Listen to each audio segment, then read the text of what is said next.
Assalamualaikum warahmatullahi wabarakatuh. Berjumpa lagi dengan saya Harun Soleh. Mudah-mudahan video sharing saya bermanfaat bagi Anda dan bagi siapapun yang menyimak dan mudah-mudahan mendapatkan manfaatnya. Saya doakan setiap hari semakin baik, semakin sehat, semakin bahagia, semakin kaya, semakin bermanfaat, berkah berlimpah dengan kebaikan-kebaikan.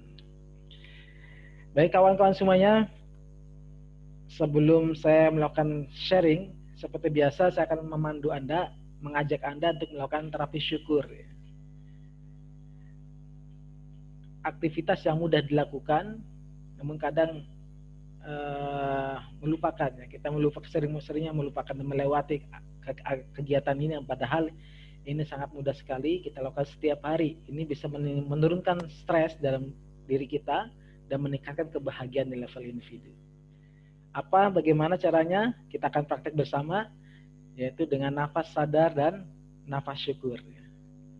Bagaimana caranya? Kita saya pandu ya. Silakan Anda duduk rileks, kemudian Anda lakukan nafas sadar, nafas dengan sepenuh kesadaran. Tarik nafas, tahan di perut, keluarkan. Tarik nafas, tahan, keluarkan. Tarik nafas, tahan, keluarkan. Tarik nafas, tahan, keluarkan. Lalu geser hati Anda ke kondisi rasa syukur. Hal yang paling mudah untuk kita rasakan bersyukur adalah nafas ini. Anda harus syukuri setiap tarikan nafas, hembusan nafas, mengucapkan kalimat syukur. Tarik nafas, tahan, keluarkan. Alhamdulillah. Tarik nafas, tahan, keluarkan. Alhamdulillah. Tarik nafas, tahan, keluarkan.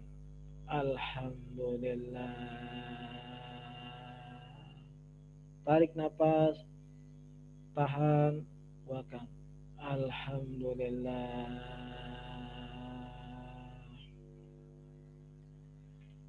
Baik kawan-kawan semuanya, apa yang Anda rasakan? Lebih plong, lebih nikmat, lebih enjoy, lebih merasakan syukurnya. Anda bisa lakukan tiap hari ya. Jadi baiknya setiap pagi kita melakukan nafas sadar, nafas syukur, terapi syukur juga. Ini dalam sehari-hari kita akan terus merasakan syukurnya dan akan mendatangkan kebaikan-kebaikan. Baik kawan-kawan semuanya, pada video sharing kali ini saya akan membahas tentang terapi maaf dan maafkan bagian yang kedua. Ya, tapi sebelumnya Anda silakan like dan subscribe video channel Harun Soleh ini. Mudah-mudahan ini bermanfaat bagi Anda, bagi kita semuanya, dan silakan kalau ini baik Anda bisa share ke siapapun agar mendapatkan manfaat dan mereka praktek apa yang akan saya sampaikan nanti dan menjadi kebaikan buat kita semuanya. Pada video sebelumnya, terapi maafkan bagian 1, itu saya bahas tentang hubungan kita dengan Allah, memperbaiki hubungan kita sama Allah. Dan pada video terapi maaf dan maafkan ini, bagian kedua ini, saya akan bahas bagaimana memperbaiki hubungan kita sesama. Jadi Anda bisa lihat untuk terapi maaf, forgiveness terapi, di bagian pertama itu, Anda bisa putar ulang di video saya sebelumnya, di terapi maaf dan maafkan bagian pertama. Nah ini kita masuk ke bagian kedua, yaitu bagaimana kita memperbaiki hubungan sesama. Karena forgiveness terapi ada tiga tingkatan. Yang pertama perbaiki hubungan kita sama Allah, perbaiki hubungan sama manusia atau minta maaf dan maafkan sama manusia. Yang ketiga nanti yaitu bagaimana kita maafkan diri kita sendiri. Baik kawan-kawan semuanya, kenapa perlu forgiveness terapi? Kemarin saya jelaskan bahwa maafkan ini adalah bentuk pembersihan, pemurnian jiwa. Kalau misalkan Anda sedang membersihkan satu tempat mandi yang itu sudah berlama sudah nggak dibersihkan, muncul kerat-kerat, muncul kotoran-kotoran, mungkin sampai keramiknya hitam dan sebagainya. Anda perlu digosok sampai perlu ada cairan yang bisa memutihkan lagi, membersihkan sampai tuntas. Kemudian kalau Anda punya saluran yang tersumbat, kemudian sumbatannya itu susah, kalau airnya susah keluar karena ada sumbatan yang susah untuk keluar dengan dorongan air, maka Anda perlu alat bantuan. Anda bersihkan itu sumbatan itu. Dan sumbatan-sumbatan ini, kerat-kerat ini adalah kesalahan-kesalahan kita. Dan ini yang menyebabkan rezeki kita tersumbat. Ini yang menyebabkan kebahagiaan kita tertunda. Ini yang menyebabkan munculnya sakit-sakit fisik. Ini yang menyebabkan bermasalah hubungan kita sesama. Dan bermasalah juga hubungan kita sama Allah. Karena dosa-dosa kita, kesalahan-kesalahan kita sendiri. Maka bagaimana caranya? Cara yang pertama adalah dengan forgiveness terapi. Dengan maaf dan memaafkan. Minta maaf dan memaafkan. Nah, kaitan yang kedua ini, bagian yang kedua adalah hubungan kita sesama manusia. Kita adalah hubungan makhluk sosial yang tak terlepas dari hubungan satu sama lain, baik itu di hubungan dalam kekeluargaan, dengan orang tua, saudara, dengan pasangan dan anak.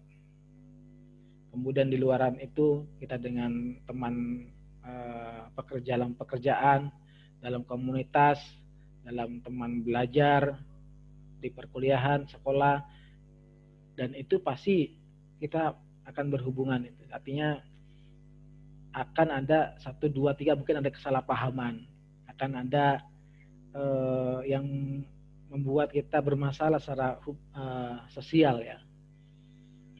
Maka perlu kita perbaiki. Anda coba cek hubungan Anda dengan orang tua, pasangan, anak, teman, dalam pekerjaan. Kalau misalnya ada yang bermasalah, segera diperbaiki. Karena bisa jadi itu yang menghambat, menjadi ganjalan diri kita untuk meraih apa yang kita harapkan, termasuk meraih kebahagiaan, kedamaian hati, dan lain sebagainya. Saya punya cerita, Bapak Ibu, kawan-kawan, sahabatku semuanya. Waktu itu kami mengadakan bakti sosial di Bandung, di tempatnya itu di pelosok ya. Waktu itu kita mengadakan layanan terapi emosi. Ada seorang ibu-ibu dipapah sama tetangganya, didorong pakai kursi roda, nggak bisa jalan. Minta ke saya, ke kami untuk dibantu minimal mengurangi rasa sakit lututnya. Jadi lututnya tuh sakit sekali. Dan beliau sekali ingin sujud. Jadi semenjak sakit susah sekali untuk dibikin sujud. Maka ingin sekali untuk disembuhkan, minimal rasa sakitnya berkurang dan bisa melakukan sujud lagi. Kemudian kita melakukan proses terapi ya. Saya bantu ibu dengan menggunakan metode terapi SEP. Kalau Anda pengen tahu apa itu terapi SEP, di video saya sebelumnya banyak membahas tentang terapi SEP, dan ini juga terapi maafkan kita menggunakan terapi SEP ya. Nah, prosesnya ketika kita melakukan proses terapi ke ibu ini, 1 putaran, 2 putaran, sampai 3 putaran tidak ada perubahan sama sekali, karena kami melakukan prosesnya ke rasa sakit, menunjukkan rasa sakit. Kemudian saya konfirmasi ke beliau, ibu ini sejak kapan sakitnya? Beliau bilang ini sejak setahun yang lalu, jadi sudah sakitnya sudah setahun. Sudah setahun merasakan sakit ini dan lututnya sakit. Gitu ya. Mohon maaf ibu, setahun sebelumnya, sebelum muncul rasa sakit ini ada kejadian apa ibu? Iya, dulu tuh sebelum saya sakit, saya tuh ditinggal oleh suami saya. Jadi ibu ini umurnya kurang lebih hampir 60 tahun, jadi 58, 59 kalau nggak salah.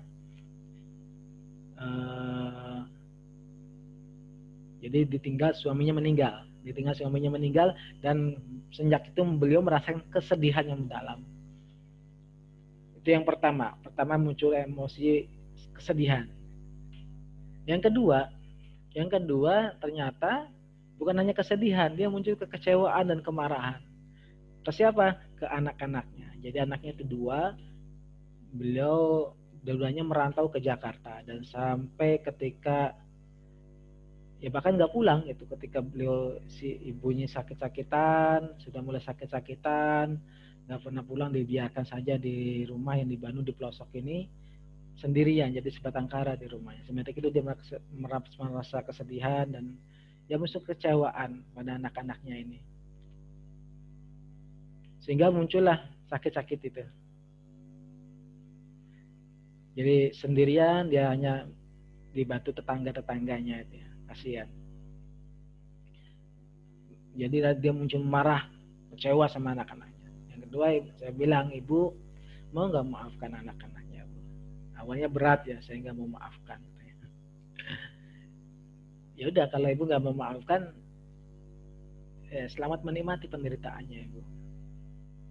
Akhirnya mikir lagi, karena ibu kalau memaafkan itu untuk kesehatan kita, memaafkan itu kesehatan tubuh kita, maafkan untuk kedamaian hati, kebahagiaan hati. Kalau kata guru saya bilang, orang yang tidak maafkan itu seperti orang yang mau kasih racun pada orang lain, tapi racunnya minum sendiri. Contoh, Anda tidak maafkan, Anda mau kasih racun ke orang lain, tapi minumnya Anda sendiri yang makan, yang diminum. Siapa yang menderita? Siapa yang merasakan penderitaan? Yang sakitnya siapa? Anda sendiri. Maka maafkanlah. Siapapun itu maafkanlah. Kalau di situ mau bisa Bu maafkan, Bu. Bisa. Yaudah, kalau Ibu susah untuk memaafkan, mencoba dulu untuk maafkan. Akhirnya beliau mau untuk memaafkan anak-anaknya, dan kita mulai proses terapi dengan doa. Ya, dengan bagaimana doanya? Ya Allah, walaupun saya masih susah untuk memaafkan, saya mencoba untuk memaafkan. Saya terima perasaan ini dan saya pasrahkan kedamaian hati saya pada Engkau ya Allah. Saya ikhlas, saya pasrah, saya ikhlas, saya pasrah. Anda bisa coba doa ini ya. Kalau Anda pengen lebih detail, Anda bisa simak di video saya sebelumnya tentang pola doa dalam SEP, dalam terapi SEP. Jadi curhat, terima, pasrahkan. Ya Allah, walaupun saya masih susah untuk memaafkan, saya mencoba untuk memaafkan. Kalau Anda posisinya masih mencoba untuk memaafkan, masih susah untuk memaafkan. Nah, bagi Anda teman-teman yang masih susah memaafkan, Anda bahaskan Anda mencoba dulu untuk memaafkan. Oke, habis itu kita melakukan proses terapi dengan melakukan terapi SEP. Alhamdulillah, setelah itu beliau langsung menangis, merasakan ya mungkin selama ini merasa bersalah karena sudah muncul ke dendam dan segala macam, kecewaan. Akhirnya terima kondisinya, dan setelah kita bantu terapi, coba ibu berdiri. Alhamdulillah bisa berdiri, dan ketika dilakukan sujud, alhamdulillah jadi nggak, dia berkurang sakitnya, jadi udah bisa sujud lagi. Kawan-kawan semuanya, seringkali sumbernya adalah dari diri kita sendiri, yaitu salah satunya dari masalah emosi, dan salah satunya adalah tidak memaafkan. Sumber penderitaan hidup kita adalah salah satunya tidak memaafkan. Maafkanlah karena untuk meraih kebahagiaan hati Anda. Maafkanlah untuk meraih kedamaian hati Anda. Maafkanlah untuk meraih kesehatan fisik Anda, ketenangan hati Anda, kedamaian hati Anda, kebahagiaan hati Anda. Jadi ketika kita maafkan, fisik jadi lebih sehat, hati jadi lebih damai, lebih tenang, lebih bahagia. Tapi kalau Anda sudah tidak mau maafkan, siap-siap dengan penderitaan yang akan Anda terima. Jadi kita maafkan siapapun, maafkan. Nah, bagaimana caranya ya? Bagaimana caranya Anda bisa, pertama Anda lakukan bisa dengan, kalau di langkah pertama, kemarin di bagian pertama, memohon maaf kepada Allah dengan tulisan, ini sama dengan tulisan juga, dengan menuliskan. Anda tuliskan dulu, Anda menuliskan surat untuk orang yang sedang bermasalah dengan Anda. Misalkan dengan si fulan, dengan siapa yang sedang bermasalah, Anda tuliskan. Dalam surat itu hanya 3 tulisan. Yang pertama adalah maafkan saya. Saya ucapkan terima kasih atas apa? Kemudian saya mencintaimu, saya menyayangimu. Saya menyayangimu. Jadi maafkan saya. Terima kasih atas selama ini mungkin kalau Anda sedang bermasalah dengan orang tua, dengan pasangan, dengan anak, Anda bisa tuliskan surat cinta ini. Maafkan saya karena apa? Saya terima kasih. Bukan ucapan terima kasih Anda kepada kenapa? Kemudian saya mencintaimu, saya menyayangimu. Ini akan memperbaiki hubungan yang sedang bermasalah. Nah, kalau Anda bermasalah dengan orang lain, pihak luar, mungkin ya di kata akhir ini Anda bisa ubah dengan saya menghormatimu, saya menghargaimu, gitu ya. Jadi kalau jangan saya mencintaimu, menyayangimu, nanti salah arti gitu ya. Ini kalau untuk ke orang luar, misalkan ke atasan, teman kerja, teman kampus, teman komunitas, yang mungkin Anda sedang bermasalah, Anda bisa lakukan ini. Menuliskan permohonan maaf, ucapkan terima kasih. Baik kawan-kawan, Anda siap penulisan untuk terapi maaf dan maafkan. Jadi kalau kita yang punya merasa salah, kita yang harus legowo untuk minta maaf. Kalau orang lain yang salah sama kita, ya kita harus memaafkan. Karena seringkali kita terhalang oleh ego kita sendiri, gitu ya. Kita terhalang oleh ego kita sendiri untuk minta maaf dan memaafkan. Dan kalau kita sudah menyadari bahwa setiap apapun, kejadian apapun, ada andil kita dalamnya, maka insya Allah akan mudah memaafkan. Kawan-kawan semuanya, saya ingin mengutip satu ayat dalam Al-Quran, surat An-Nur ayat 22, Anda bisa buka dan hafalkan dan pahami, resapi. Wal ya'fu, bismillahirrahmanirrahim, wal ya'fu wal yasfahu, ala tuhibbuna yaghfirullahu lakum, wallahu ghafurur rahim. Dan hendaklah, maafkanlah dan lapangkanlah. Bukankah kau mencintai agar diampuni dosa oleh Allah? Allah Maha Pengampun. Dalam ayat ini, hendaknya kita memaafkan siapapun. Bukankah kita suka kalau kita diampuni oleh dosanya sama Allah? Jadi kawan-kawan, kenapa kita susah maafkan? Padahal dosa kita sangat banyak sekali sama Allah. Allah mengampuni. Seberapa banyak dosa apapun, berapapun yang kita sudah lakukan, Allah akan tetap mengampuni. Tapi kenapa kita susah untuk memaafkan orang lain? Yuk, mudah-mudahan ketika kita memaafkan, harapan kita dosa-dosa kita diampuni sama Allah. Harapan kita dosa-dosa kita diampuni sama Allah. Kawan-kawan semuanya, kita praktekkan. Anda siapkan tulisan, siapkan kertas dan bolpen. Anda tuliskan permintaan maaf pada teman Anda. Kemudian nanti saya akan coba bantu doanya untuk diri kita sendiri agar kita lebih terbebas dari masalah emosi yang menjadi beban ini. Tuliskan permohonan maaf, maafkan saya, ucapkan terima kasih, dan Anda bilang saya mencintaimu, saya menyayangimu pada orang terdekat Anda ya.